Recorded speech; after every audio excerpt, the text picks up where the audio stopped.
just vibing with the people, having a great time. Do we have any New Orleans people in here now? My lady wants to go back already. I mean, we really had a good time out there. New Orleans, very interesting. The good and bad, I love it. One thing about New Orleans, I will say, the crackheads down there are very interesting. Y'all crackheads are different down there.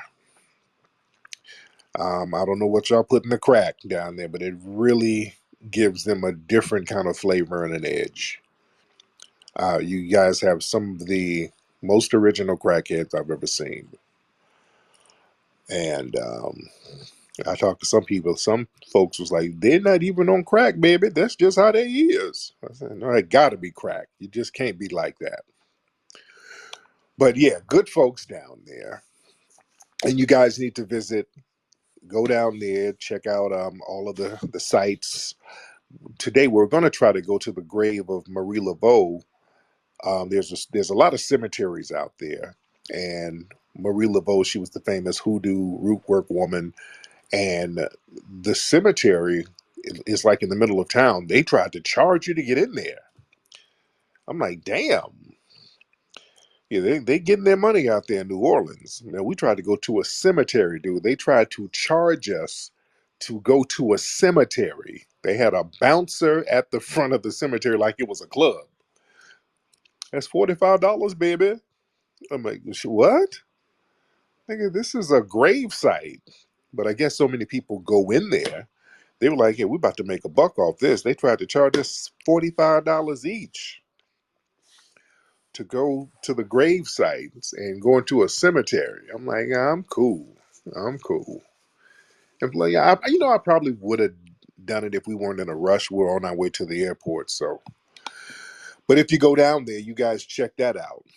Check out some of the cemeteries down there because a lot of people go down there and again, they know the power of some of those root workers down there.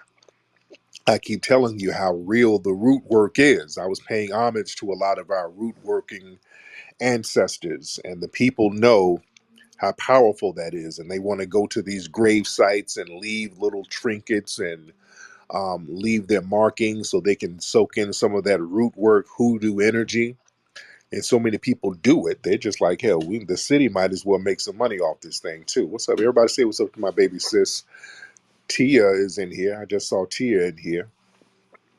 But yeah, if you go down to New Orleans, man, go there. Go to some of the great eating spots. Bourbon Street, French Quarters. We were out there last night, and let me warn you, Bourbon Street in the daytime is much different than Bourbon Street at night. Bourbon Street at night is real different. All right, let me warn y'all. All right, we're my New Orleans people. Yeah, in the daytime, Bourbon Street, there's kind of a family atmosphere. When it gets late at night, do not bring your family to Bourbon Street. That is not the family friendly place that you think it is. Because Bourbon Street, y'all know Bourbon Street was always a whole stroll. It was a whole stroll back in the day, and it's a whole stroll now. The spirit of Bourbon Street has never left. Bourbon Street started off as a track, and it's still a track. They were out there doing something strange for some change, doing something funny for some money. It was packed out there, and they were working. And we were walking down, and we were seeing some of the women out there catching tricks, and they had them standing outside the little strip joints. And then I think we walked a little bit too far down, because then we saw dudes out there slinging Bucci. So I was like, oh, this is, like, we got to call the Uber. It's too much. This is too much. Um, yeah, it's a whole different thing. You never know what you're getting into out there. You got to be very careful out there. We ate at Mambo's last night. We took a video of that. There's a restaurant called Mambo's that was pretty good. Then we kind of walked around, and there was a lot of illicit activity going on. So people kept trying to get us to go into these little strip joints all over. There's a whole bunch of the clubs turned into strip joints, and they're very dark and seedy. My lady was like, we should go in one. I'm like, the hell we should. I'm not going into one of these quote unquote strip joints. I don't know who I'm about to get a lap dance from. No, no, thank you. I'm not trying to get a lap dance from Big Frida or whoever is in there. And I'm not knocking anybody's lifestyle. But you don't know what's going on down there, and I don't want to find out. I'm very cool. But shout out to New Orleans. Um, a lot of things we got to hit on tonight, and then I'm going to take calls from the family. I'm going to take calls. What's up, Nikki the God? I see you, dear. Um, did y'all know the game that, and I talked about the game with Colorado and Oregon. I talked about that on my Sunday show.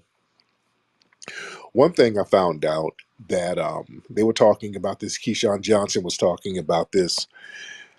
He was saying that a lot of those college coaches, they were all getting together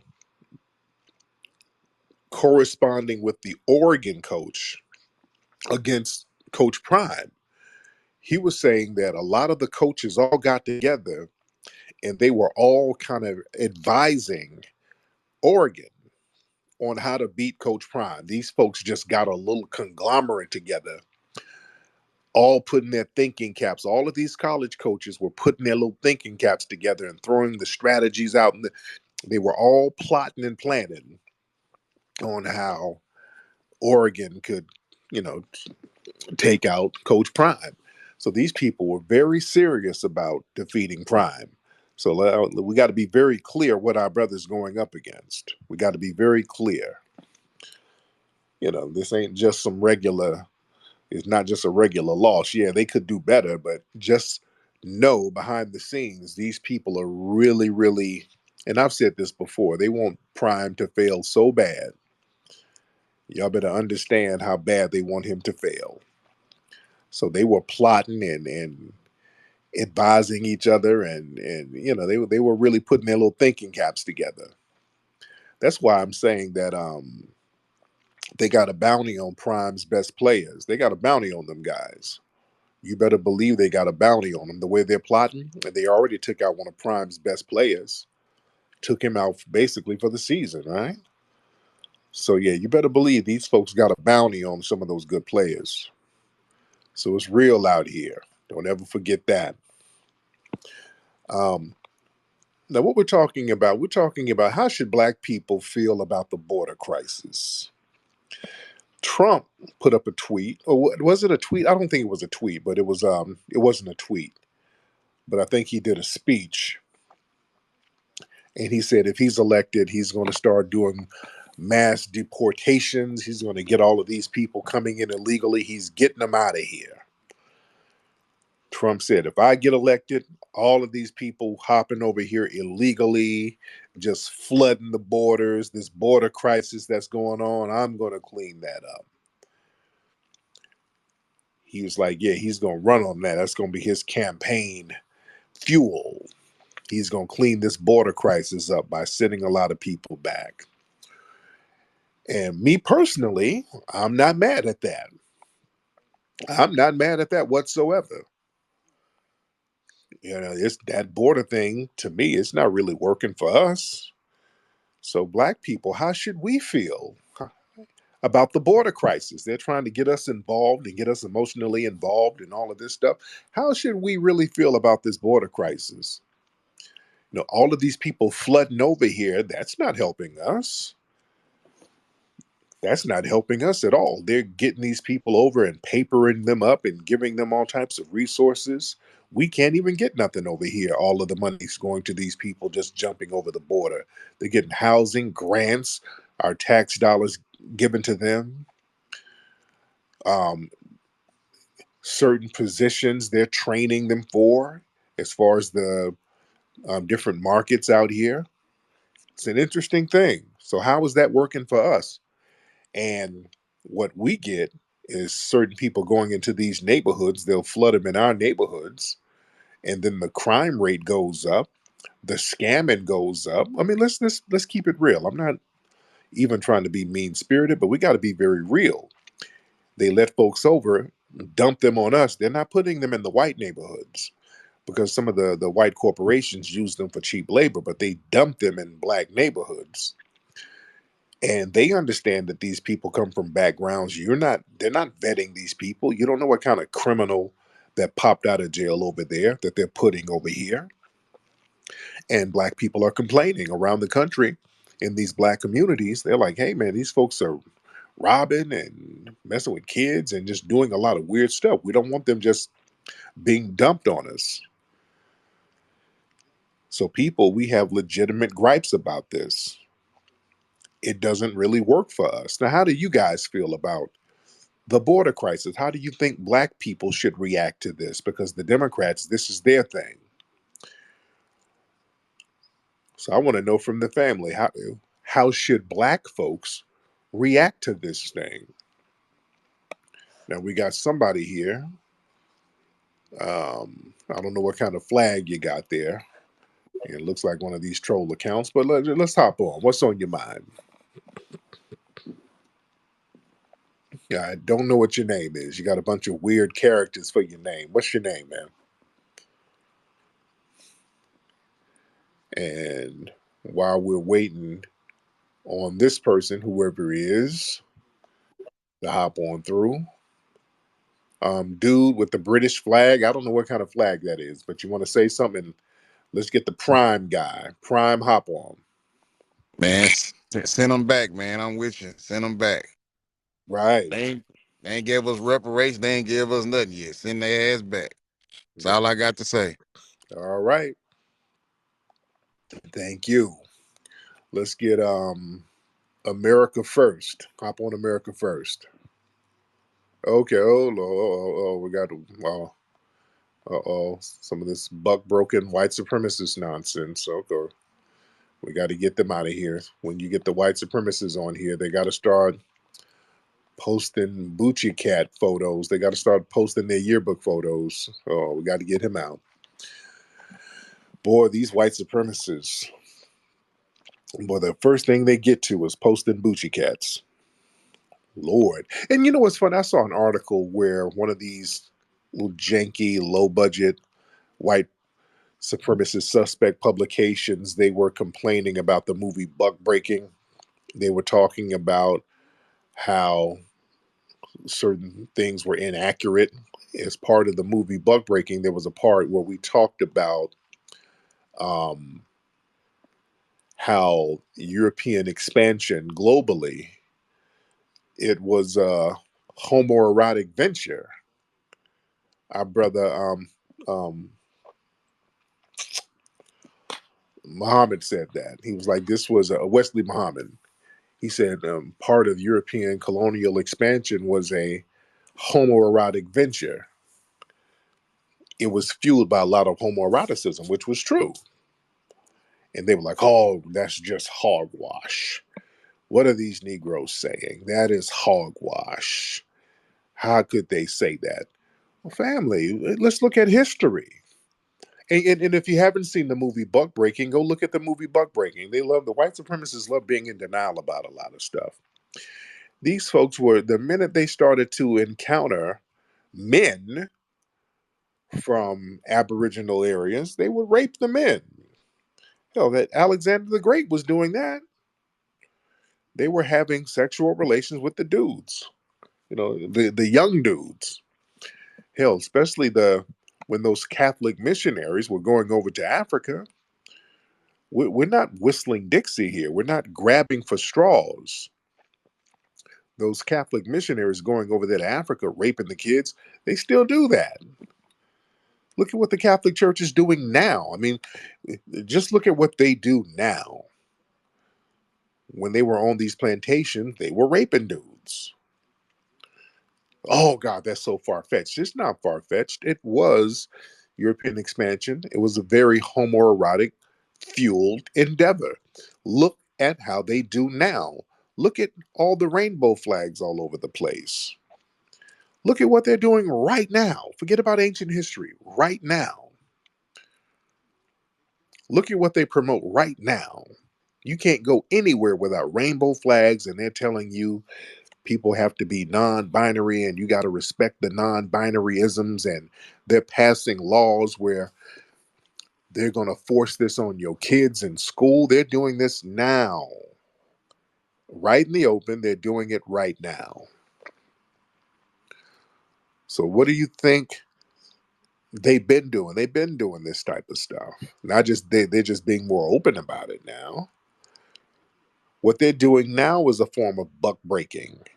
They're trying to tell you, if somebody with a wig on pulls something out from in their pants and try to throw it on you, you better not get mad and you better not try to fight them, because that's still a woman. No matter how big their thing is, that's still a woman now. And you better respect their pronouns. Don't worry about that dangalang. You better respect the pronouns, or you're gonna go to jail for a hate crime. This is what they're telling us now. That's buck breaking, family. This is not far fetched. They're doing this now. You understand? So it's real stuff. Let's get but I can't Sanduja. I can't pronounce your first name, brother, but Sanduja. Hop on. Utav, whatever your name, Utsav, What's Seth? Utsav. Okay, where you from, man? That's a I'm Middle Eastern name, right? Where you from? Where you from? no, it's Indian. It's Indian, India. sir. Okay, there Yeah. you go. So what's on your Well, mind? Mr. Nasheed, sir, I'd just like to say, first of all, I've heard a lot about you, and I just want to say you're very, very interesting. You're very articulate. I don't mean to be a sycophant or anything, but you make very excellent observations on human nature that Hmm. most people don't understand or appreciate. And I just wanted to compliment you because I have learned quite a bit from you. Hmm. Now, what did you hear? What did you hear about me? Well, I mean, unfortunately, I was exposed to some of the ridiculous, neo-Nazi crap where they were making fun of you over the buck breaking thing, and I never quite understood what that rubbish was about. I honestly don't know why they do that. Because the truth hurts. Yeah, Yeah. the truth hurts. The movie Bug Breaking really hit them in their souls because it was the truth. It exposed a lot of white supremacist culture. So what else they're going to do besides troll? They can't do anything but troll. So, but what's on your mind though? So what's on my mind is some of the stuff you were talking about in regards to the whole LGBT stuff. I mean, I don't understand what's with all these letters, numbers. Like it's just getting to a point where I can't take these guys seriously. And it's I don't mean any disrespect, but I just at some point like it's no longer becoming about people and minorities. It's more becoming like a whole thought process about intellectuals. It's becoming like an intellectual exercise and like you know like sexual theories, as if like the layman is supposed to know every single sexual category, and if you get it wrong, Right, right. you're fucked at work. Pardon my friend. Right. So yeah, they make this stuff up as they go along. And again, this is bug breaking. I'm telling you, it's the same thing. They did this to us on plantations. Yeah, when go look at the movie Bug Breaking. Well, the white supremacists, yeah, they got a bug in their ass about it because it hit them right on the money. So they're doing buck breaking on a bigger level now. On the plantations, they would punish us if we didn't go along with any kind of sexual perversions. Men and women were broken, but men in particular, they know breaking a man sexually, you can break him spiritually. So places like Louisiana, some of the first sex changes were done on black men who were enslaved. Madame Lillary down there in Louisiana, in New Orleans, she had the House of Horrors. She had a plantation house. Well, wasn't quite a plantation house because it wasn't a field around it. But this woman, who was a slave owner, had enslaved people over there at her house in the French quarters, torturing them and doing sex change operations on them. It the buck breaking is very real, and the first legal sex change was done on a black man 1960, I want to say 1965. In the mid to late 60s, the first so-called legal sex change was done on a black man. So they've always done these little experiments on us. They start with us, then they go to expand to the dominant society. But they've always done these little ritualistic buck breaking techniques on us, and now they're doing it to the whole country as a population control means. It's real heavy. All right, let's get some other people in here because we got a lot of folks in here tonight. And oh, we got somebody. We got a foundational white American. He's giving the thumbs down. Okay, we got a foundational white American. Let me get you in here. So, what's on your mind, sir? Yes, sir. I talk about why Trump is actually shooting the foundational white American community in the foot by threatening to deport all these probationary whites, immigrants, whatever you call them. Here's the thing. So I hate to admit it, but white people are genetically recessive. And as a result, we're probably going to be extinct in 100 years or so. And we need or less. I think less than that, unfortunately. Here's the thing. We're going to need probationary whites to keep you in check. And if Trump deports all these immigrants, the FBAs are just going to keep breeding and breeding. They're going to take over the U.S. So we need probationary whites, immigrants, Latinos, Asians to keep you in check when we're gone. Right. And they're trying to flood the zone with them. Yeah, so they're trying to flood the zone. I'm disappointed. And the thing is, right. And the thing is, it's not really working like it's supposed to, because you have a lot of the people coming in from South America, and they have some of those throwback genes because they got a black abuela back home. So they'll go mate with a white person here, then the baby is born with an afro and a taste for Chipotle. Yeah. So you don't know what to do. It's all over the place. Well, that's why I hate white race trading simps, because they'll, white men or simps who can't get girls, who can't find a white girl, they'll say, oh, I'm going to go knock up some Mexican. And then the kid's not white. The kid's Mexican because we're genetically recessive. I hate to say it, it's just true. And then that kid's non-white. And so with all this stuff going on, yeah, we're probably going to be extinct soon. And I'm worried what you're going to do when you guys take over the U.S. completely. We need probationary whites. Right now, how do you feel about these white women laying up with all these brothers? Because that's a big thing too. The white women are really running up on the brothers. How the white male supremacists feeling about this with all these white women choosing brothers? They just need to be, I don't know.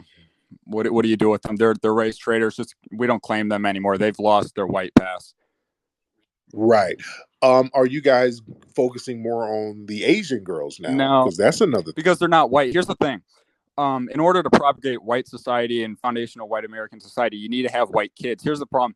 Here's an example with black people. A black dude can knock up any race of girl in the world, and that kid's going to be black because you're dominant genetically. If a white dude knocks up any race of woman besides white, that kid's non-white. And so these white supremacists or white foundational white Americans who want to get their dick wet and they knock up some minority woman, you just killed your own race. You're committing racial suicide because that kid's non-white. And so that pisses me off when I'm going, oh, you're a white supremacist, a foundational white American, and you're knocking up a Latino or an Asian. What the hell is wrong with you? You're committing racial suicide. And it's not good. Right. And a lot of what the white supremacists will do, they'll just kind of get into these little segregated enclaves, and then they'll start getting into these ancestral relationships. And that's kind of big. And that doesn't work out either, because then you got all of the congenital disorders and the neurological disorders. So that's kind of speeding up the process. Well, the truth is, Tariq, majority of white supremacist males can't actually tell their white girlfriends that they're white supremacists, because I don't know, it's just female nature. Some will, some like hillbillies, they'll be up with that. But like if you're in like the northern suburbs or whatever, and you say, hey, I hate black people, they'll be like, they might stay with you, but it's not like a bonus. So you have to kind of be quiet about that. And they might, you have to give little hints. But then you basically say, oh, because of my religion, which I'm not really into religion, let's have 10 kids, be fruitful and multiply. And nowadays, white women want to have like one kid, which is below replacement level. And but I try to pretend I'm not even religious. I try to pretend. I say, hey, look, we're both religious, right? Let's have 10 kids. And then she'll be like, nah, I only want 2 max. I'm like, well, that's that's still not replacing. That's still below replacement rate because you need 3 to add, and so it's just we got to figure that out. But we're probably not going to be around and pretty soon, so we need these immigrants and probationary whites to keep the FBAs in check. So Trump, Trump's old and dementia. I thought he was, I don't know, Trump's being an idiot with saying, oh, no, we're going to deport all these immigrants. He doesn't realize that he's basically just laying the groundwork for FBAs to take over, deporting all these immigrants. These immigrants are pretty, not all of them, but some of them, most of them, I'd say, are anti-black. So Trump's basically saying, here, let me deport all these anti-black immigrants. Oh, I think I'm doing something good. And then when the white people die off, black people are just going to take over. So Trump's being an idiot. So I can't really support him. Honestly, I'd probably ride with Biden, to be honest, because black people are like, oh, Biden's so good. But truth is, he went to Robert Byrd's funeral. I've seen him in the 70s make comments about racial jungles and stuff. So it's like, and I think Biden pretends to be like, oh, yeah, I'm all for black people. But I think deep down, he's one of us. He's just. Right. Me too. I think he's a white supremacist too. But listen, if you guys are going to go extinct, and some people say it's going to be sooner than 100 years, can you at least leave the recipes for the Rice Krispie treats and tuna casseroles? Because those are good. I don't want y'all to take those to the grave with you. Leave those at least, because you guys really make some great Rice Krispie treats. I'm gonna give you that. Well, I mean, you'll have like half white women that'll maybe possess a little bit of that, but the white males, they don't do that. Oh, nobody does it better than Karen. Well, Tariq, how are you gonna be? How are the FBAs gonna be effing black or white women when they're extinct? They're gonna miss that white pussy, aren't they? No, not really.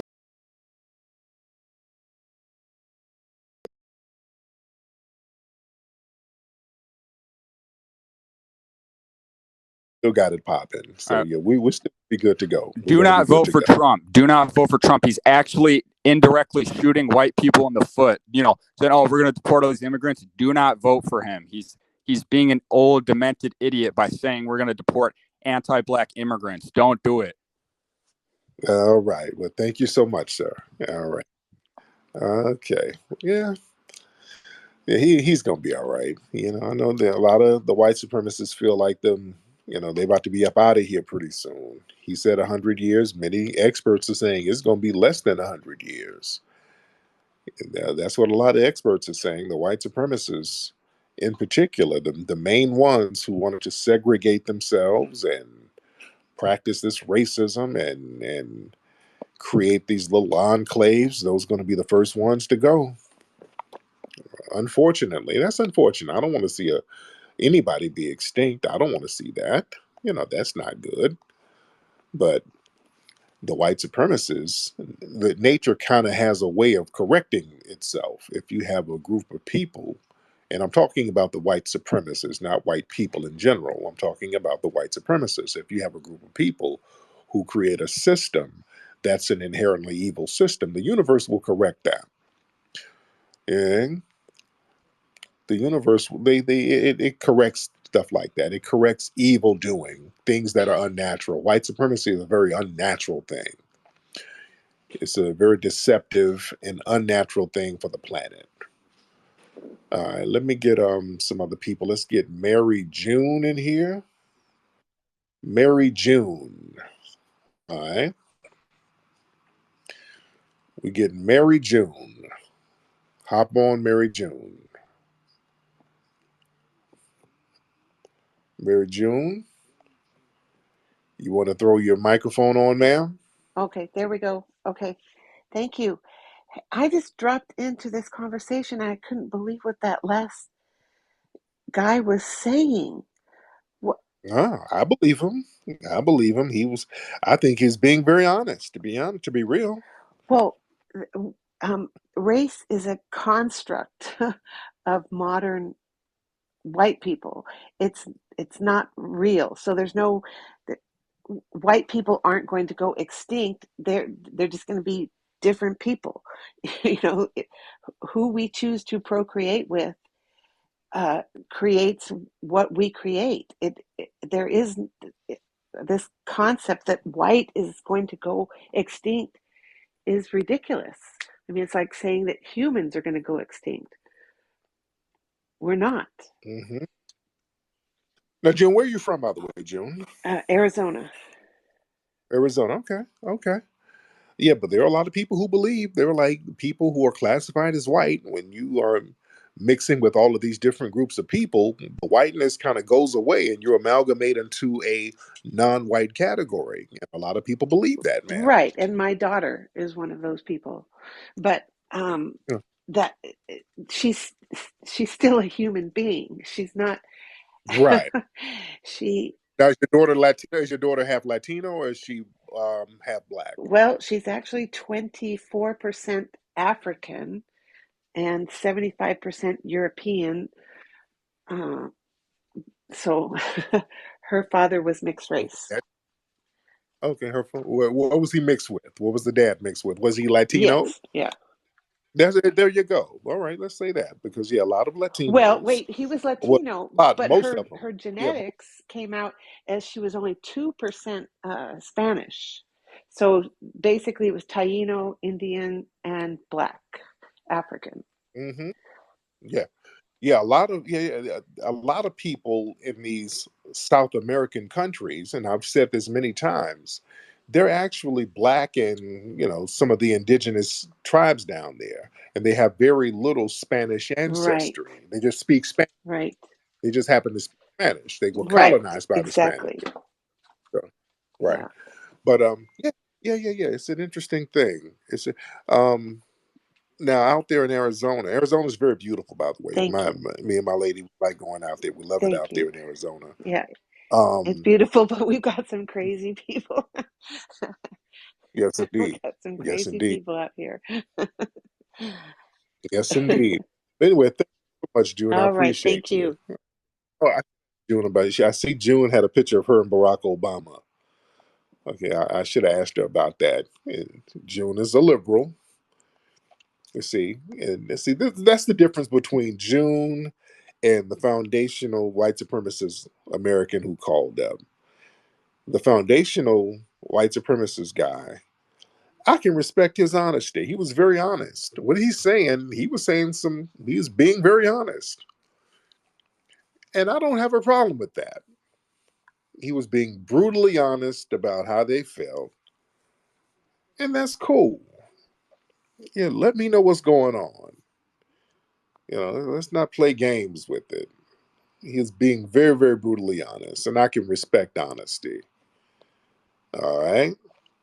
And there are a lot of people who feel, I'm telling you, there are a lot of people who are white supremacists who are leading towards Biden. All right. Remember, with Trump, a lot of the white supremacists, like the alt-right Richard Spencer and those guys, they kind of stopped liking Trump. They're like, Trump ain't being radical enough. Trump ain't really badgering down on the Negroes hard enough like we want him to do. Because Trump, when he was in office, let's be real, Trump didn't really do anything to directly harm black people in any kind of significant way. So a lot of the hardcore white supremacists was like, well, hell, we might as well stick with Biden. At least Biden is hitting them with that benign neglect real crazy and using these immigrant buffer groups to badger down on the blacks. So the white supremacists understand exactly what Biden's agenda is. All right. Let's get some more people in here. Let's get Patrick. Let's get Patrick in here. All right. And this one dude with his mouth, I'm not going to put you up. I can already sense that you're going to be posting pictures of Bucci cats, and I'm not putting you up. I can already tell by your profile picture. Looks moist. But Patrick, hop up, man. How's it going, bud? I've been listening to your spaces off and on a bit for a few months. I think you're funny, but I just jumped into this one. Um, Yes, indeed. What's on your mind, brother? can I like change the subject a little bit? Because you're gonna find this surprising. Like as a racist myself, I can get behind reparations a bit. And one thing I noticed that's a little bit hypocritical on some of your takes is like you could separate foundational Black Americans from just like Black immigrants, right? Right. So why is it that you lump like Jews and white goyim in the same category? If you don't mind me asking. Because nobody can tell me what the difference is. What's the difference between a Jewish white person and an Anglo white person? Power, pretty much. Like, well, okay, how about this for starters? The Anglo-white person doesn't have a whole ethno-state with nuclear capabilities, for one. There's no Yeah, Aryan. yeah, Huh? the hell they don't. They got it. They got an ethno state here, an ethno state in Britain, an ethno state in Australia. They got the planet as an ethno state. The white supremacists, the Anglo ones, dominate the entire planet I mean, I think they with need to. nuclear capabilities. With nuclear capabilities. But I think like a lot of the whites in power are definitely Shabbos Goyim, Zionists per se, influenced by like not the white supremacist political action committee, but the American Israeli political action committee, the ADL, the SPLC. I can go on and on, but I mean, to say that there's like a white Aryan ethno state to the extent that there is in Israel is like kind of outrageous to me. I mean, there's no separate. I mean, segregation was like legit, but like it still goes on there. The difference is like they come here and preach diversity. Meanwhile, they have their own little ethno state where they don't practice anything they preach as far as that goes. So I was just wondering. But I think you're funny, man.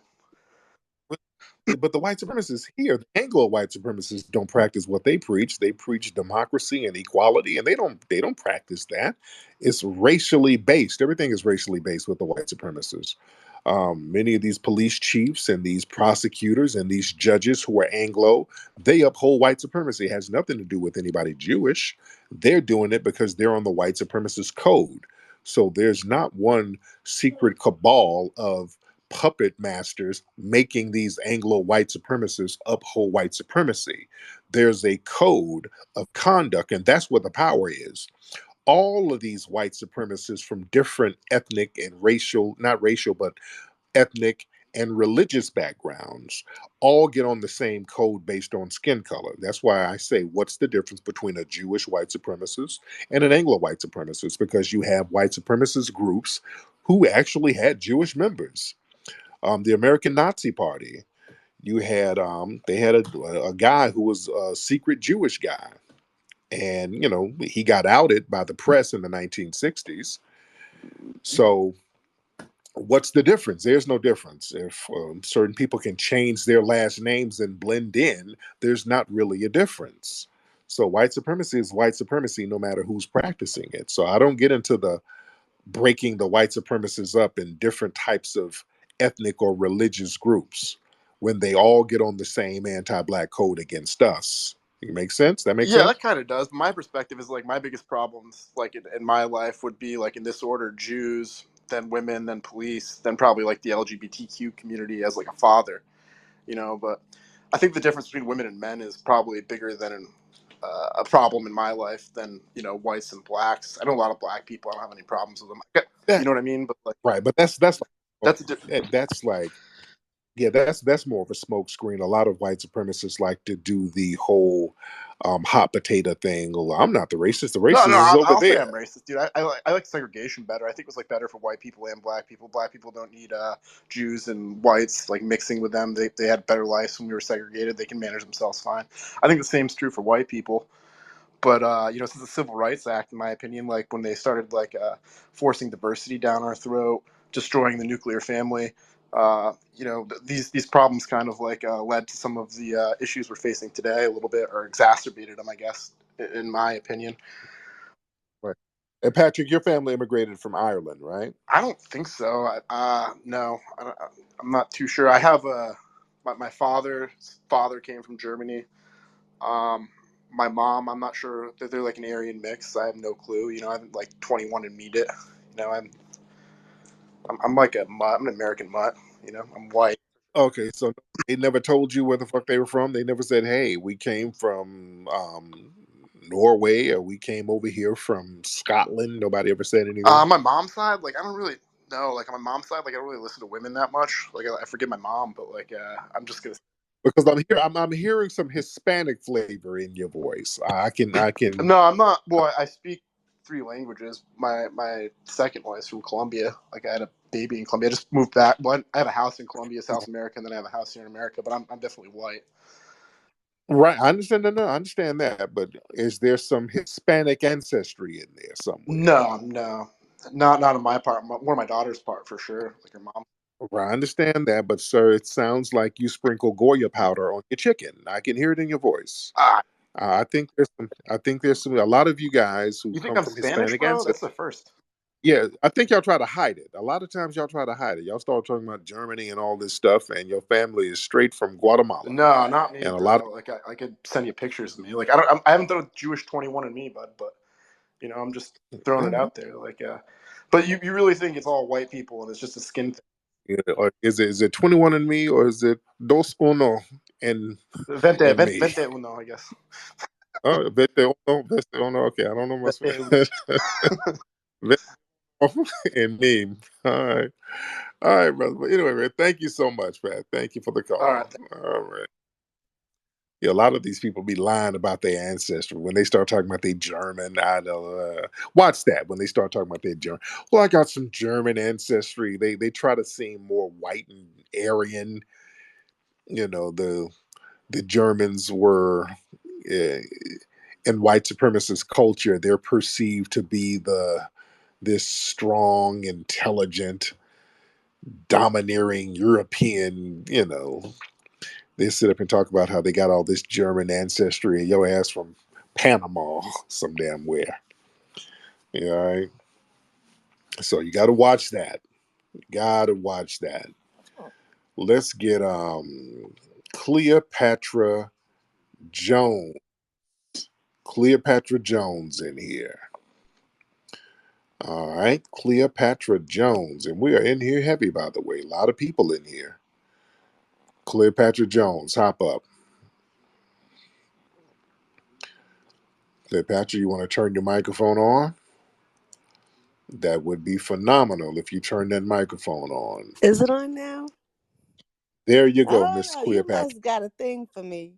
Because every time I come about here on this place, you choose me. There it is. There it is. And I So what is appreciate you. I do. now? What city you in again, Cleopatra? Listen, last time I told you I was in Detroit, you went through a whole thing of vibe where like, oh, I'm from Detroit. And listen, I'm Mm-hmm. from Jackson, Michigan, Okay. Where's Jackson, Michigan? Where is that? where the prison population started in Michigan. Oh, damn. Oh, Cooper damn. Street. Lord, Lord, Lord. Yeah, so yeah, I'm Okay. here to rap with you. I'm here to rap with you because I find you. I'm so fond of you, and I love you so much. I do, Mm-hmm. and I have since from the beginning, since from every enclave, everything that you've done throughout this pathway, whatever you're doing, whatever you call yourself doing, sir. I just want you to know that I love you. Thank you so much. Dear. My wife is sitting here, and I don't want any problems. Oh no, She's nothing looking. against her. I love her too, because I My know, wife is because I looking know, if funny. not for her, it wouldn't be you. Okay. Okay. Thank you, dear mom. Thank you so much. Let me get your ass. I'm saying too much. All right. All right. Okay, you saying some stuff, and my wife's gonna start asking me questions. Like, how well do you know this woman? All right. Is she talking in code? All right, Miss Cleopatra sounds like she's sitting in there with her bra off. So let me get her off here before she say something. All right. This is gonna go somewhere else. Let's get somebody else on here. Let's get Sylvia. Let's get Sylvia. I'd Hey, like what's to up? speak Hold on, at hold on. I some got point. Hello? wait, hold on, wait, Mike. Somebody hold on. Sylvia? Yeah, what's up? Okay. Well, your name is Sylvia, brother? Yeah. Nigga, okay. How your big rough ass name Sylvia? What is that about? Bruh. Bruh, it's a long story. Hey, you said you from Alabama. I was wondering, are you related to any trailers? I don't know. I don't know have any of them in the family, but nigga. Okay, cause So, it's somebody I wanted you to look up. His name, he my granddad. His name is Bill Trailer. He's the only person that came from slavery that he got like artwork. Like Steven Spielberg was selling some of his artwork, and he was used as a slave breeder. So he had like 76 kids, and when he got free from slavery, he moved to like Georgia and was sleeping in like a funeral home. And I guess some white man seen him painting pictures, and he was already like 86, so he ain't had that much time to live, and somehow the white man got his pictures, and the pictures is all over. Like Steven Spielberg gave one of the pictures to the lady that wrote The Color Purple, Alavine or whatever. He gave a picture to her. It's like worth like $100 and some $1,000. So I was just Okay, wondering, would you relate to the track? Brother Sylvia, email me some of that. And I'm just calling the nigga Sylvia. Okay, yeah, email me because I got to get into who named you Sylvia. Did your great granddad? Are you Sylvia Junior or are you Sylvia the Third? I wanted to know when this Sylvia shit started in your family. Okay, Micah, hop on. Hello, how are you this evening? I'm good, Micah. How are you? I'm not well, but Why are you not well, Michael? What's on your mind? I haven't been well for several years. But this is a very difficult discussion to have, and a lot of my opinions, I mean, could probably be painted as some sort of white supremacy. We're used to it. Go ahead. What? How do you feel about all that stuff? We're used to it. I think that the reason that black communities, and I won't say African American because I think African American is a bullshit term. Right. We do too. We think it's a bad term. I think that black people are as fucked up as they are in some sense, well, because of slavery. It doesn't matter if you took people that were black, yellow, purple, orange, if you if you deny them access to, the ability to read or to be educated or to build their own businesses, the effects of that are going to last hundreds and thousands of years. And so I don't deny the fact that a lot of the reason that the black community has problems in this country are a direct result of slavery. But I And also, okay, okay, go ahead, please. um, because when y'all say that, it's like slavery stopped, and then white supremacy stopped during slavery. You do understand, and you do acknowledge slavery was just one facet of systematic white supremacy. White supremacy still continues, and the same vehement anti-black racism that the white supremacists practiced during slavery is still being practiced now, right? I mean, I would tend to agree that there are still plenty of threads of it in society, but I would also argue that the black community isn't doing much to help itself out. Or how do you help yourself in a global system of white supremacy that's protected militarily and enforced militarily? Okay, well, I think that rap music was probably a product of the CIA, as Oh, was crack. Um, right. Okay. Well, a part of rap music, because hip hop culture came out of the grassroots. Hip hop culture was created by foundational Black Americans as an alternative to the deprivation that was inflicted upon Black people in cities like the Bronx and others. Black people got together and said, we're going to have a code of conduct. We're going to still enjoy ourselves. And we're going to try to create safe spaces outside of the heroin that they put in our communities, outside of the abandoned buildings and the tenements that these white landlords burn down to get insurance money. We're going to get our equipment and go out here to the park, get on code with each other so we can stay out of trouble and battle each other in rhymes.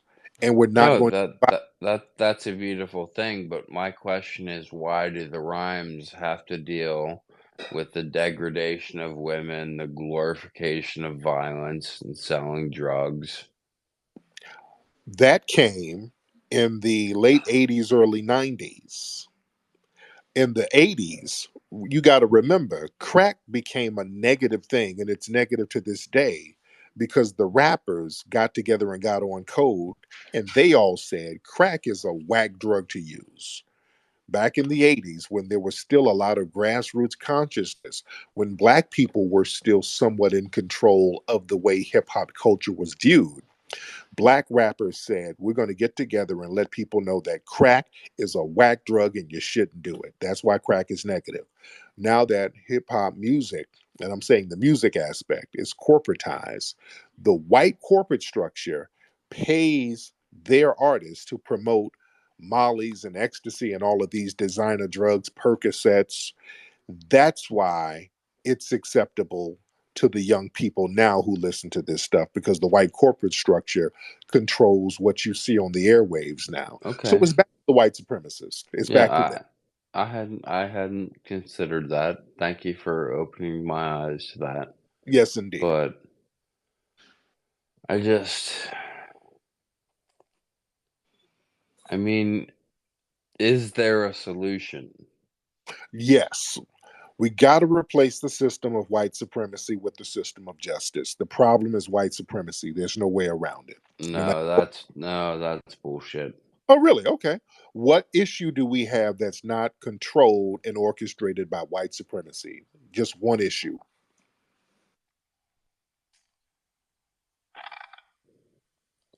I mean, you may be right in that question, but Mhm. I'm a full believer in um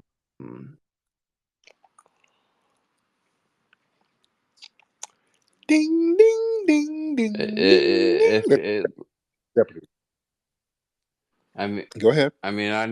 I knew a guy that was just destitute, like had an awful upbringing in the ghettos, like Mm-hmm. absolutely abused, was like escape gang life, and now he's a regional manager of like 32 Wawas in the Northeast, and he pulls $1.2 million a year. Like, I'm not saying anyone can do that, but the That's just because black people are phenomenal. oh, come on. That's a racist statement. People are phenomenal. Black people are exceptionally phenomenal because look at what we survived. We survived something that no other group has survived. Nobody other than black people, particularly foundational black Americans, survived the kind of anti black slavery that was inflicted on us in this country. There has never been anything that brutal anywhere on the Yeah, planet. you're not wrong there, but the Irish had it tough. The If you the don't the stop, Italians had it tough. if you don't stop, sir, how did the Irish have it tough when they got paid? They got their money from being indentured servants, sir. They got paid. They got something called freedom dues. They worked for about 7 to 10 years because they were over there in prison in England and parts of Europe. And they said, hey, you can either be in prison or you can go work over in this colony for 7 years. And they worked the colony and got freedom dues. They got money, weapons, and land after their servitude. So that wasn't a bad deal for a criminal. So how did they have it bad? I mean, they were treated like absolute shit when they got to this country. Because Um, they got them out of jail. They were getting criminals, sending them here in Australia. They were sending the criminal class over here. So these were not the most trustworthy people, but they still got a great deal. So they weren't treated that bad. And then once they worked off their servitude, they were allowed into whiteness and they were allowed to be the overseers. So they got to beat on us. And then that transformed into the Irish being some of the first police officers in the country. So they got a pretty damn good deal. You're not wrong there. Uh, I would like to make one last point and then mm-hmm. retire for this evening. Uh-huh. Well, first of all, I'm quite impressed with you Mm-hmm. and your knowledge and the way that you present yourself. Mm-hmm. Um, I guess my second point would be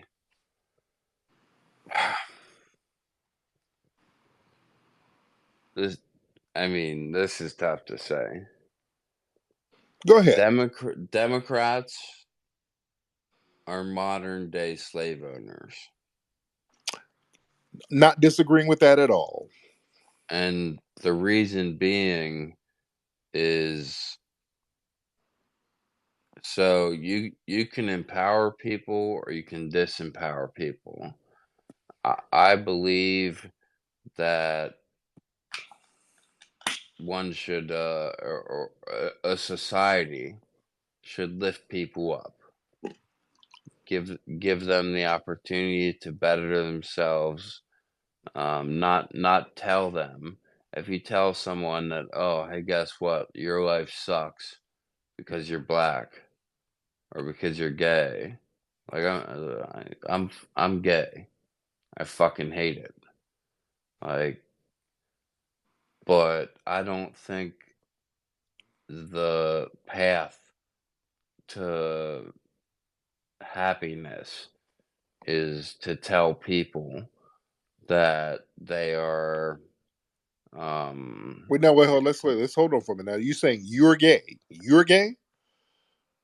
well, I mean, I guess I'm bisexual, but Now, yeah. why do you hate it? Why do you hate it? If you hate it, you wouldn't. You would go find a woman. Why do you hate it? Why do I hate it? Because I just want to be straight. I want to Oh, be normal. okay, okay. Interesting. Interesting. But Okay. to me, the way to keep people down is to tell you that, okay, you're a victim and this is the reason your life sucks. I'm more proponent of telling people you're powerful. Mm-hmm. So, are you opposed to all of these resources that the white LGBT community receives from the government? Because they say if somebody misgenders you, you're a victim, and there's a whole plethora of resources that's given to you, and nobody's really complaining about That's all bullshit. it. I'm an LGB supporter. Mm-hmm. Don't put me in with trans people. Don't put me in with people that want to act like dress up like dogs and fuck each other. Don't include me with people that claim to be minor attracted individuals. Didn't say And that. I didn't say none of that. I ain't say none of that stuff. no, that's what I just said. Right, right, right. But I'm I, saying I am an LGB supporter. uh-huh.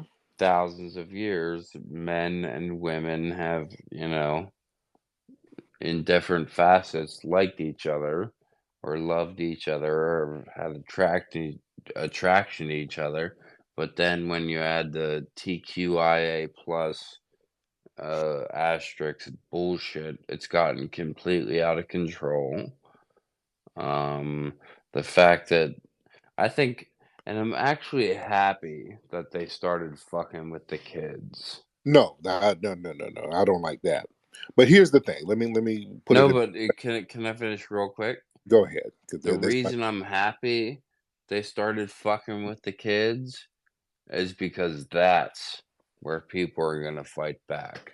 Mm, uh, Kids, no children should be exposed to sexual stuff. mhm. Like, once you're 12, 13, 14, you're gonna figure out what you like. Mm-hmm. You don't need to be influenced by books or teachers or ideologies or any of that. So I Yeah. think one. Let me land his plane. Now we talking about with the kids and all that. I got to land his plane on that one. All right. Let me get some more folks on the end. No, messing with kids, not cool. Even if you're trying to prove a point, not cool. No, no, no, no, no. You don't. Not advocating for that at all. If y'all out here listening, don't mess with no kids. It's not a good thing in any sense of the word. No, we don't have to prove a point by messing with no kids. No, we don't do that. Afzal, let's get Afzal in here. Hello, Tariq. I'm How are good. you? I'm good. How? Tariq, your name is it's so musical, and there's a lot of rhythm, and I love your name, and Thank you. that's what has made me. I have heard you a couple of times, and I'm always very impressed. But like today, I thought, why not to have a word? Because how should this word should has made me to ask you for an opportunity to speak, Mm-hmm. and whatever I'm going to say that comes with my my work with the human perception, that how human brain works is mine for the last about 3 decades. So I mean Oh, my work is my objective. Yeah, my objective is to simplify and oversimplify human affairs. Yeah. uh, so in that, I think the problem word here is should, and if we start looking at should, then we might have no alternative but to solve this issue logically, whereas logic is one of the function of the brain. There is another significant function of the brain, that's perception. So the Okay, let me land your plane because it's taking you a minute to get off the ground. Shit. What was he talking about? But listen, y'all call up. Y'all get to the point. You warming up too much. I got to talk about the brain. It's the logic. The left side of the brain is a logical nigga. What? Yeah, let's get to the point. All right. But anyway, Sergeant, let's get Yeah, how's everyone doing this night?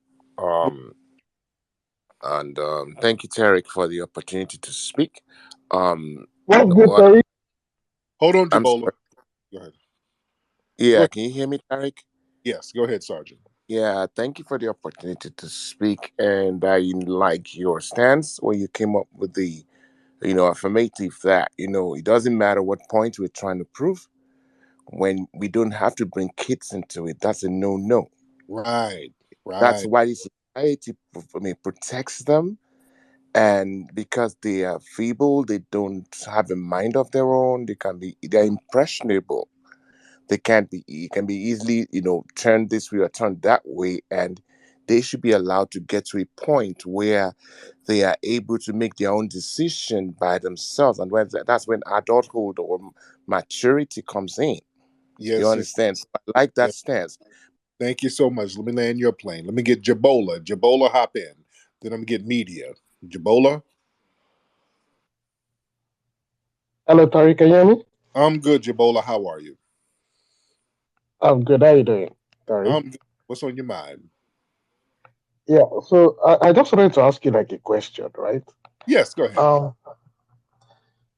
So when you talk about like, um, when you post like non-FBA people committing crimes and you post like the articles and stuff on Twitter, are you okay with non-FBA people doing the reverse? When non-FBH do the reverse. When non-FBA people post FBA people committing crimes, are you okay with that too? Oh, well, y'all do that all the time. Y'all have places like the Shade Room. You have Come on, uh, Tariq. Come on. you have The, World Star. You the guys shade create room, the no shade no room doesn't cater only to hold non-FBA. It on. caters to black people in Baba general. Baba Come on, Tunde, Tariq.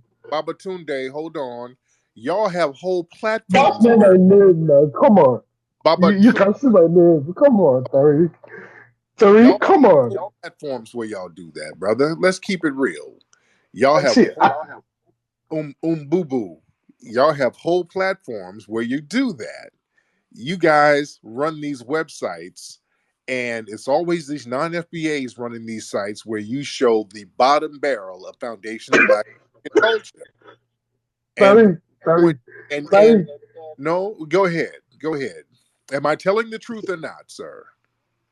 What I'm saying is that you give an example like the schedule. The schedule doesn't just cater to non-FB, it caters to black people in general, right? Oh no, So yeah, no. Places like the Shade Room, when they show African culture, they show African weddings.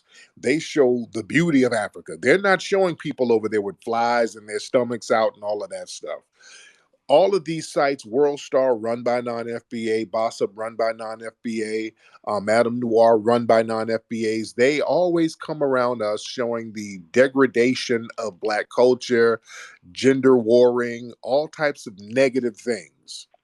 These TV producers like the Mona Scotts, they put on this love and hip hop stuff, show the ratchetness of really their culture pretending to be our culture.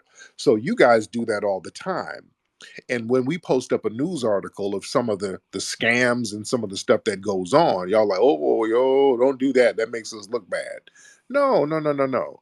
We have to report what's real out here.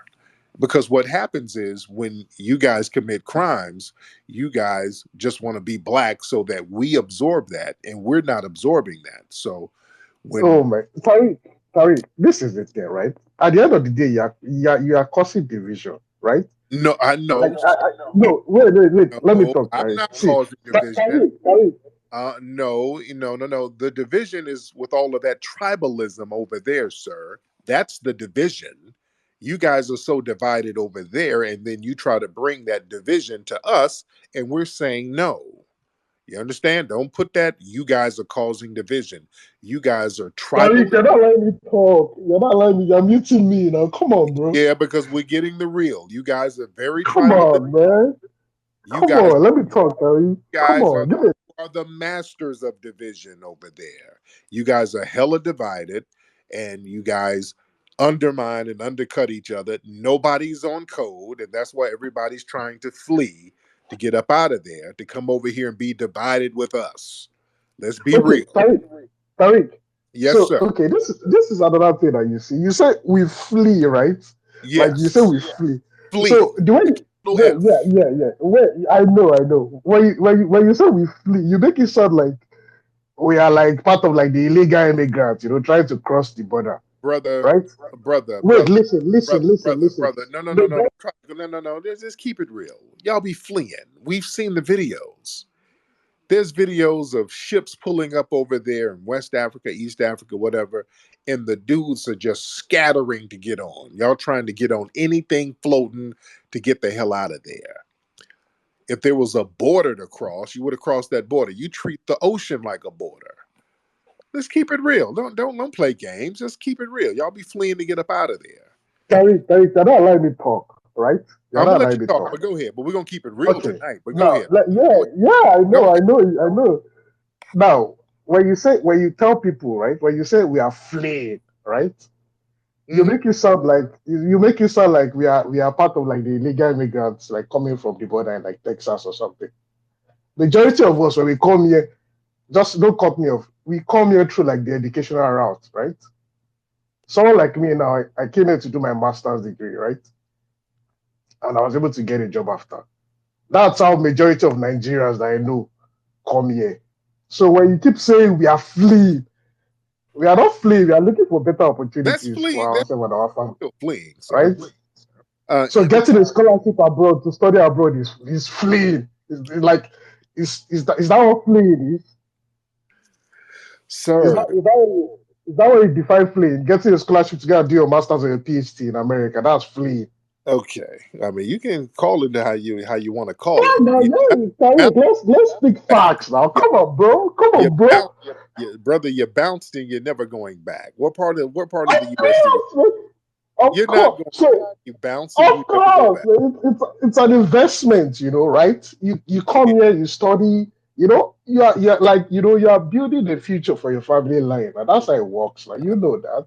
Right. So again, I'm letting you know But we are not okay, illegal immigrants, right? We are whatever not. y'all want to, however y'all want to spin it, that's fine. Our Come on, problem is Tariq. we don't. Yeah, let's We're talking come to really to let's us. All right. yeah, see Tariq, I support reparations, man. Like, you are funny, I want you are very funny. I don't just like when you start doing the theta division. Like everything you say, I like it, but you start doing the theta division, I don't skip that part, you know. Like Mhm. it's not everything you say I support, like reparation, let black Americans, be on parity with like every other ethnic group, and like discrimination, everything you say, like I support it. Okay, thank you. Now you're just kind of babbling. Let me land your plane, Baba Tunde.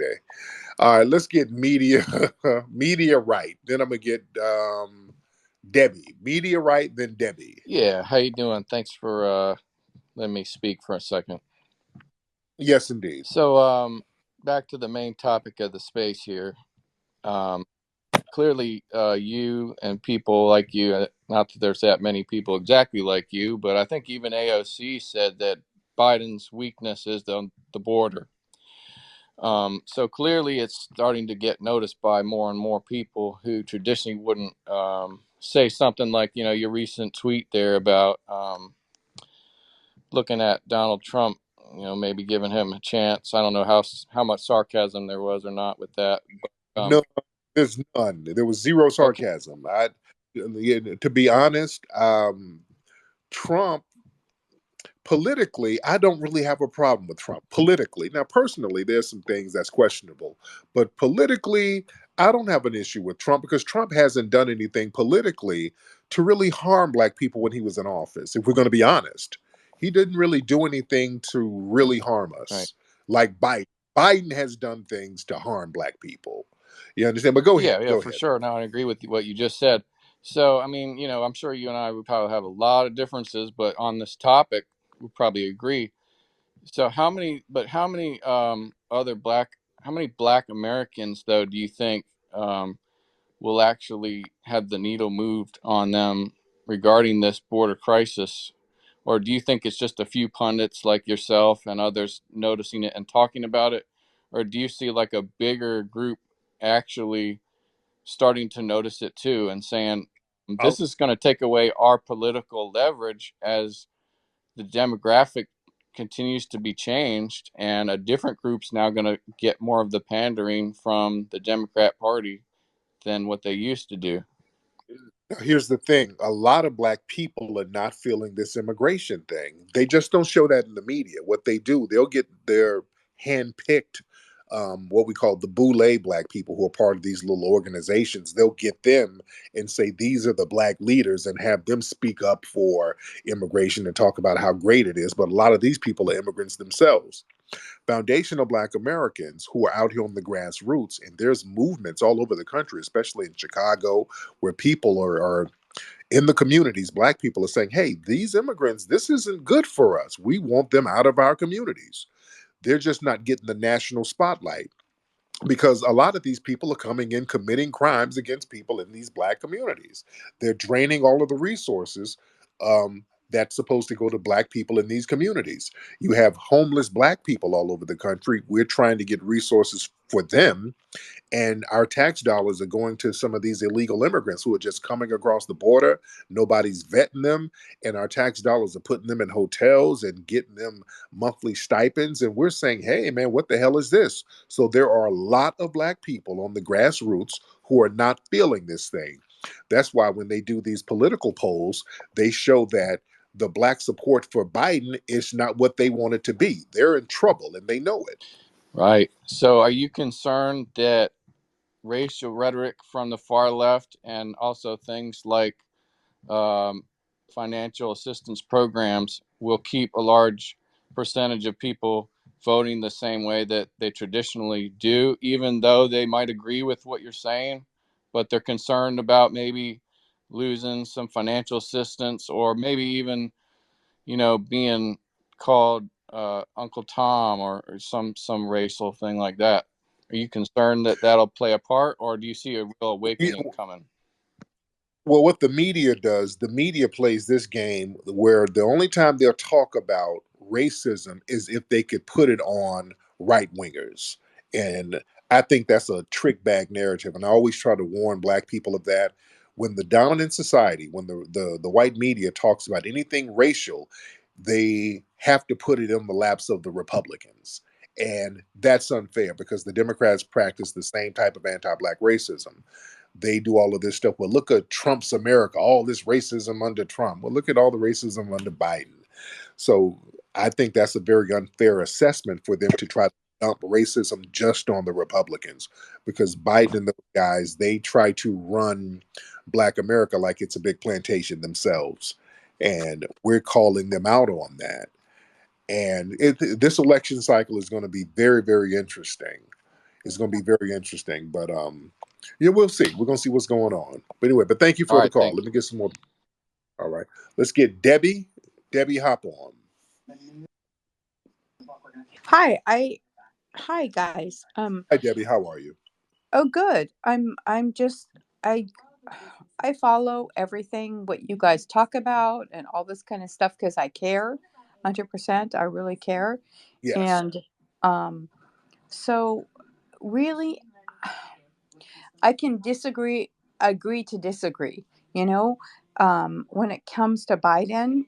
Um so I hope, and I'm not in your shoes, nor do I claim to be in your shoes. You know what I mean? Right. I don't walk in your shoes every day, so I don't claim to know what it's like, but I know I care. That's all I know that I do. And so, if this is kind of weird because um, for all my upbringing, I've only cared about Democrats and all this kind of stuff, and Democrats who care about people, 100%. People who care about people. And that's my whole upbringing. And I just want to know what drives you guys, because if we're not doing it, then let me know what does, because I don't think Republicans do it. I'm telling you they don't. Okay. I followed politics for a long time because I care so much. And you laugh at me and this person next to me is laughing at me, but I do care. And if I'm not, knowing what is wrong about that scenario, let me know. Now, here's the thing because I'm looking at Let me profile. know. Let Okay. me know. Right. Because that guy to the right of me just laughed at me. And I don't know if I'm wrong or right, but I'd like to learn. I don't say that I'm, oh my God, I'm perfect. But I'd like to know what is right or wrong. You know Right what I now, mean? Debbie, now, do you work for some of these left wing packs? Because looking at your profile, No, no. okay, I work for my own company. I run my own company. Nope. got it. Nope. Okay. Do you run a nonprofit? Nope. I Oh, run a security company. I own my own company. Yep. got it. Okay. So now I'm looking at your thing. It's like LGBT, racial equity, yada, yada, yada. Yes. Right. Yes. I'm willing to learn. I'm willing to learn. Well, here's That's my thing. That's right. my heart. Well, see, here's the thing with the Democrats. This is the problem that Black people have with the Democrats. See, when they do what's on your profile page, and I just left Louisiana, I saw like in the Black area, you have a lot of rainbow flags. There are a lot of rainbow flags, and they'll talk about, boy, we need some racial equity and some LGBT equity. And what happens is the white LGBT community gets all the resources, and the Black people are used as the mascots, and we're left holding an empty bag, and that's been a problem. That's Uh, not cool. it's So not teach cool at me. all. Teach Go ahead. me. Okay. Yeah. What we have to do, we have to get financial equity. That's the thing. Because if you run your business, I'm pretty sure you're aware of the corporate equity index that's required for a lot of these corporations in order for them to get funding. And also nonprofits. If you want to get funding, they do a corporate equity score, and that's based upon how many LGBT agendas or how many LGBT people on your board of directors. Even with Black organizations, when we're trying to get racial equity funding, they give us a corporate equity index score requirement, meaning that it has to run through some white LGBT people. That's all it means. So everything has to be funneled through them. So we don't want to have our pain and suffering being used as a Trojan horse to funnel money into the white LGBT community, and we don't get none of those resources. And then we get the same anti-black racism from the white LGBT community, because we have a very unique experience as black people, and we have to be compensated for that the same way the white LGBT community is compensated for their aggrievements, which is not on the same level as ours. There's all this corporate money and all of these resources given to the white LGBT community. But when we as foundational black Americans say we need reparations, we need money for ourselves, we don't hear the same support from the white LGBT community. So that's one thing that you guys can start doing. You guys can step up and say, hey, yes, the black community, particularly foundational black Americans, we want to get behind them getting their reparations funding that they deserve. So that's one start right there. Let the money talk. That makes sense? Yes, 100%. I get it. I get it. Because I've always been, even before you guys are bringing this to my table, I've always felt really super close to Native Americans and all Mm-hmm. their, stealing this country from them, and then you guys were robbed from your you know stuff. You were just like labor, and it just has bothered me from day one. It's like so bothered me. So Mm-hmm. from Native Americans, from you guys. It just, I'm a blonde. I know you guys don't understand how I care, and I don't, I wish I could exhibit that more, but I do care. That's Yes, what I'm ma'am. saying. Well, thank you so much, Debbie. I really appreciate you. But yeah, let's just step it up and holler at people about our reparations. Because Debbie sounds like, her form of equity is she'll go on a couple of dates with niggas, and that ain't it. I feel so bad. Do you want a back rub, Tyrone? No, Tyrone doesn't need a back rub. We need a reparations check. All right, I don't know who this person's name is. Esteban, you got a transgender troll flag. And I'm busting your chops, Debbie. I'm just busting your chops. Debbie got back on to request. But yes, the person with the sunglasses. Go ahead, brother. I can't pronounce your name. Amank, Amank. You want to get on? All right. Guess he wasn't ready. And we have so many people in here tonight. A lot of folks in here. I think we're having a pretty good conversation in here tonight. Let's get Boykin. Let's get Boykin in here. Boykin. I'm good. How are you, Boykin? I'm well, thank you. I just got through lobbying my congressional representative who is at the forefront of the problem with immigration. She's one of the co-sponsors of the New Deal for New Americans. And that's, Okay. and that's responsible for basically what you see, which is robbing Black Americans of the soil of our resources, housing, social services, equity, you name it. And I've been pounding on this congressional representative now a good for most of this year, because when I went to her town halls in person and the online town halls, she is like a lot of the Democrats. She has not read the room. She is so far gone. Okay, when she has her own constituents giving her information, giving her statistics about how Black homeowners in the city in which I live, which is Seattle, Yes. have been losing property through Wells Fargo, Bank of America, mortgage-backed securities, where it's just basically stripping Black entrepreneurs of house, business, resources. And this has been going on for a long time now, and it's accelerated under the current mayor, who happens to be Black. Yeah.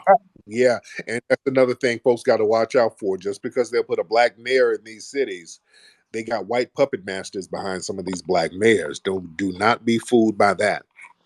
Do not be fooled by the black mayor and the black prosecutor if they're funded by white money or white supremacist money. Let's get Stewart in here. Stewart, turn your microphone on, sir. Hello, can you hear me? I can hear you. What's going Hey, first time. A couple questions, but we don't have to get to all of them. I'm curious to what you think Democrats and Joe Biden's end goal is with the migrant crisis, and its kind of forgetfulness of the Black community, and also a retread of what you just mentioned with Black mayors and cities. A lot of the urban areas, as you say, are all run by a lot of Black people who do have like white handlers that are Democrats. Do you think that Democrats and those cities, majority of Black, are being more victimized by Democrats than you would say by Republicans, and as a whole? They're one and the same. They work together. The Democrats and the Republicans. It's like um, two feathers on the same bird. They all work together to undermine the black people in these areas, and these people will change political parties like they change clothes, and they just get to.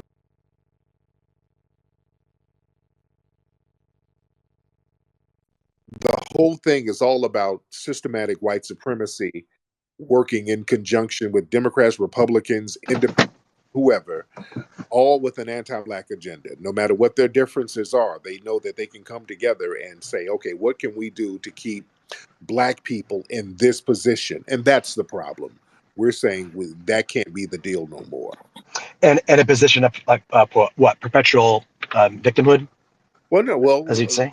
well, they're perpetual victimizers. So yes, if you're a victim, Yes. you're going to have a victim, and unfortunately, we are the victims of the victimizers.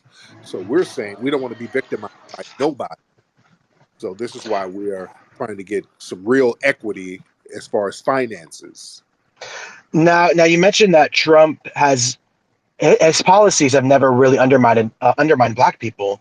So I'm curious to why you mention Republicans, because Republicans seem to, as a majority, back Trump, and Trump so far seems to be gaining popularity with Black people, especially Black men. Also, another question: that do you think that the whole mug shot thing helped in that somehow, in some No, weird way? no. That's some white. See, and that right there, that goes I into keep hearing that some. line. Right. That's some white supremacist propaganda. Like, hey, black people love folks who go to jail. Yeah, that's more white supremacist propaganda. And here's the problem. See, we can't really too many of the Republicans because you got your Ron DeSantis's out there. People Hmm. like that literally putting a target on black people's back. Those black people got killed down there in that Family Dollar directly because of Ron DeSantis and his anti-black rhetoric, letting people know it's okay to run over black protesters and all of this nonsense. So that's still a problem right there. We still have a big white supremacy problem with the Republicans. So we can't let them weasel out of that.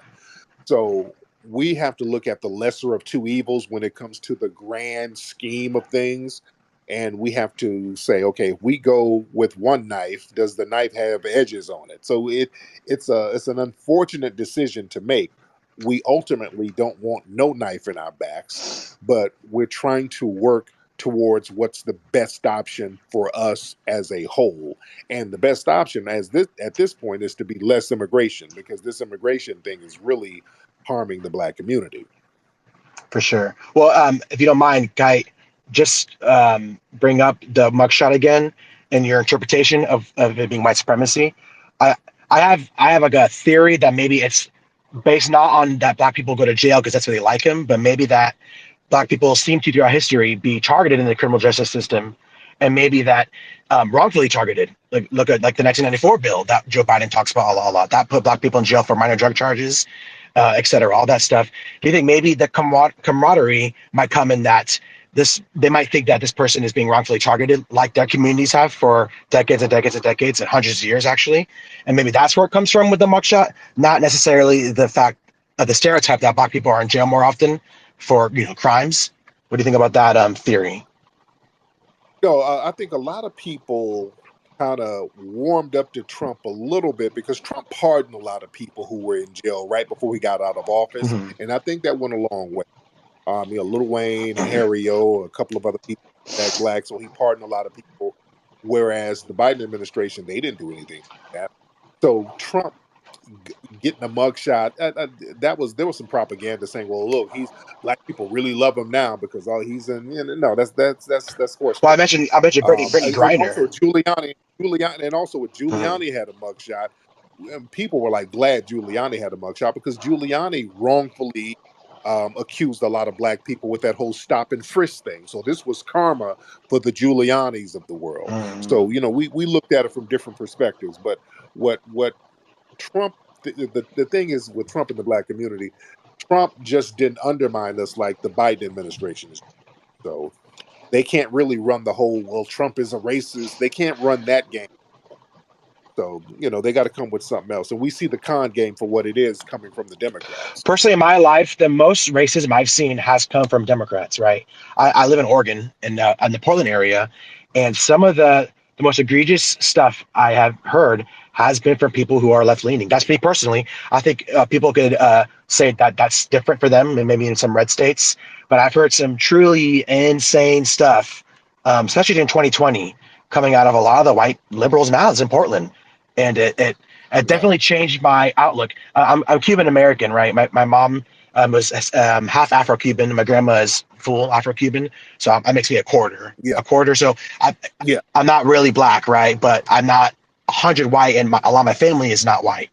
Um, Right. and so I have somewhat of a outlook on this, not as compared to someone who's fully black, but Hmm. um, But you guys still, even though you're Afro-Cuban, you guys still classify as white, just like Enrique. I've been telling people for years, Enrique, people kept talking about him being Afro-Cuban, and when you look at his paperwork, he's always designated as white. interesting. But they treat him like a Negro.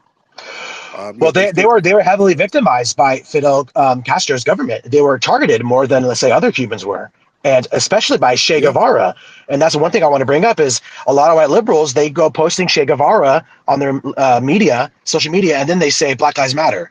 But I'm like, Che Guevara targeted blacks. He killed them in the thousands. And then they say, well, that's okay because they are against the proletariat. They are against the revolution. So those blacks got to die.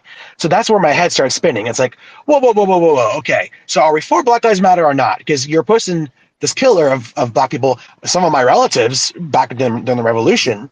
And that was a wakening up moment for myself, personally. So Yes, indeed. But anyway, thank you so much, Stuart. I appreciate you, bro. All right. Let's see. All right. A lot of folks in here. A lot of people in here this evening. All right. I got work to do. I need to be working on this documentary, because I just got back in town from Louisiana. And by the way, everybody get your root work deodorant. Everybody get your root work deodorant at rootworkstyle.com. We are back stocked up on the root work deodorant. We were out of stock for a minute. We sold out, but we are back in stock with the root work. And for the holiday season, we got some new scents that we got coming out, and it's phenomenal. So you get that root work deodorant. This is the world's first and only foundational Black American themed deodorant based on foundational Black American culture of root work. That's something that we did to heal each other. So y'all go to rootworkstyle.com. Rootworkstyle.com. Let's get Christopher Webster in here. Let's get Christopher in here. All right. Christopher Webster. Wow. Mr. Webster. Hey, thanks so much for letting me speak. I'll try and make it brief. I'm a fan of your work, and I appreciate your work. My Thank you so much. Where you from, Chris, originally? I'm from Indianapolis, Indiana. Okay. How long you been in LA? Yeah, I'm in LA. Got family here. Um, I wanted to speak about the student loan debt. Recently, many people got their student loans forgiven or canceled. And when Trump was in office, Betsy DeVos really was the worst Department of Education head I could ever imagine. So I'm really not here to um, be on anyone's side because I think both parties are full of it. But I just wanted to bring that point in that many people, as we speak, are getting their student loans forgiven under the Biden administration, that is allowing them to, have some equity or some dignity, and they've been pulled out. A lot of people aren't talking about it, but it's happening. So, Well, the thing is, man, that helps a lot of non-black folks. That helps a lot of immigrants who got student loan debt. That's a lift-all program. So I'm not going to sit here and have a pep rally for a lift-all program. We need something specific that's going to help foundational Black Americans if the Democrats are going to do anything, because we've been supporting them so long. We've been their support base for so long. And if we're going to talk about the Betsy DeVos, and she's trash, and a lot of what the Republicans have been doing in the schools, it's been trash, like the Ron DeSantis's, people like that, taking Black history out of the schools. But they're no different from the damn Democrats who are telling the schools that we have to teach an agenda, and they're sexualizing the kids in schools at a very early age. So, yeah, we're not going to condemn one and praise the other, and they're both doing very damaging and detrimental things in the school system. The Democrats now out here in California, and they just vetoed this bill. They were trying to say that if a kid is at school and the kid is saying that, or he's convinced that he's a certain gender, you ain't got to tell the parents, and they can indoctrinate your children in school, and it's perfectly legal, and they can switch your kid's identity, and they ain't got to let the parents know. And if your parents don't affirm the identity, the parents can lose the kid. And that's some bullshit. So yeah, all of them are on some nonsense, dude. All, agreed. you feel me? Real quick, Yes. I do this robot puppet show at the Los Angeles Public Libraries with a sister from, she's a black woman, kids performer, and I do the robot puppet show with her. And we have been skirted out so they can have drag queen story times. Yep. Yep. So I totally understand what you're saying, my brother. I'm gonna drop down. I appreciate you, and I will continue supporting everybody. Beautiful. Thank you. Thank you so much. Yeah. So yeah. The Republicans and the Democrats are bad when it comes to the kids, man. You know, the Democrats got these predators, and I'm saying predators because some of these people who they got reading to your kids, they got jail records. Every time you turn up, there's somebody in a dress, some dude in a dress reading to kids, and then you look in their background, they done molested a whole bunch of kids. And I'm not making that up. Y'all look that up. There's been several cases like that. Well, that ain't cool. No. Yeah, the Democrats and the Republicans, yeah, they both got a real janky track record when it comes to this education thing. You know? Okay. A lot of folks in here. A lot of folks in here. And I hope everybody's in here getting their root work deodorant. And by the way, white people, you guys can wear root work too. You can. It's designed, using a lot of the herbs that our foundational Black American ancestors used to use. You can wear it too if you got the right energy and the right spirit. All right, you can wear it too. It's a vibe. The root work deodorant has the High John the Conqueror root in it, and that was a very significant root within foundational Black American culture. We use that root for strength. Frederick Douglass got the High John the Conqueror root from a root worker to get a slave owner off his back. He beat the shit out of his slave owner using that High John the Conqueror root. We would use that root a lot of times to rebel, to get our freedom, to fight back. We get strength from it. Real heavy stuff. We got an amazing culture, man, as foundational Black Americans. Our culture is very, very amazing. And this is why they try to omit a lot of our stuff from schools. This is why it's important for us to teach that history and to teach that culture. I see you, Jabola, I see you trying to request.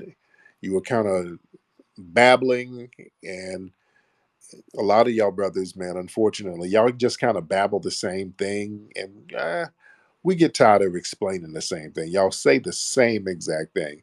Hey, Tariq, you niggas, FBA niggas are being divisive. We are not fleeing, my nigga. We don't flee. We're going to whack. Y'all say the same thing. All right. Y'all literally is not original. Y'all say the same thing, and we just get tired of hearing it. We didn't explained our position a million times, and then y'all just say, "We nigga, we just want to work. We not fleeing. We all in this together." Stop, stop, stop. All right. Wow, you got Hotel Rwanda going on back home. Y'all want us to be together. All right. Anyway, shout out to my African brethren. We're all good. It's all love. We still rock with you. We ain't got no problem with you. We have no problem with you at all. All right. Should I get one more? Should I get one more call? Because we got a lot of folks in here. And it's late out time. It ain't too late. We got a lot of folks in here. Should I get one more? Should I get one more? All right. Y'all raise your hand if you want to get on. And while you are raising your hand, put some deodorant under that arm. Because if you raise your hand and you're musty, that's not a good thing. That's why you need root work at rootworkstyle.com. Ladies, y'all get your root work on. We got unisex scents because there's some cute women who are a little tad bit musty. All right. And this is natural deodorant, doesn't have all that aluminum in it. It's not going to hurt your titties and give you lumps and none of that stuff. It's natural. It's going to be good. Nice, good smell. And when you're doing the do, the energy is going to be good. All right. Okay, I'm trying to see if I should get one more. Trying to see if I should get one more call. Looking at the list, I want to get some names I haven't had on before. All right, who haven't I had on before? Let's get Bakari. Bakari, hop on, brother.